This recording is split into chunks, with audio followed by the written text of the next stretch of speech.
పరమగీతముల గ్రంథమును అపార్థము చేసుకొని ఏమాత్రపు అవకాశములు కూడా కనబడట్లేదు. మనము పాపములో ఉన్నప్పటికీ నా కుమారుడా, నా కుమార్తె అని పిలుస్తూ ఉన్నాడు.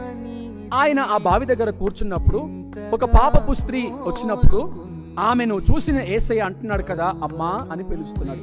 దాహమునకు నీళ్ళివ్వమని అడుగుతూ ఉన్నాడు. ఆమె అంటుంది, మేము యూదులము కాదయ్యా, మేము వెలవేయబడిన వారిమయ్యా, మేము అంటరాని వాళ్ళమయ్యా, నువ్వు మమ్మల్ని నీళ్ళు అడుగుతున్నావు, ఇది న్యాయమేనా? మేమిచ్చే నీళ్ళు మీరు త్రాగకూడదు కదా అంటే ఆయన అంటున్నాడు, నువ్వు నాకు త్రాగటానికి నీళ్ళు ఇవ్వు, నేను నీకు నీళ్ళు ఇస్తాను. ఆ నీళ్లు నీకు మరి ఎన్నటికీ దాహమయ్యేటట్టుగా ఉండవు, ఆ నీళ్లు నీకు నిత్య జీవితానికి తీసుకొని వెళ్తాయి అని అలా మాట్లాడుతూ ఉంటే ఆమె తన పాపాన్ని ఒప్పుకున్నది ప్రియులారా. కానీ యేసు ప్రభువారు అంటున్నాడు, నీవు సుందరివి, నీవు సుందరివి, అమ్మా నీవు సుందరివి, నీవు సుందరివి, నీవు అంటరాని దానవని అనుకుంటున్నావు, నువ్వు వెలివేయబడిన దానవని అనుకుంటున్నావు. నేను ఇచ్చే నీళ్ళు నువ్వు త్రాగితే నీకెన్నటికీ నీ దాహమునకు ఏది ఇంకా అయితే నీవు ఆ నీళ్లను త్రాగినప్పుడు నీవు నిత్యరాజ్యమునకు ప్రవేశిస్తావు. నువ్వు నా దగ్గరికి రాని పిలుస్తున్నాడు ఆయన.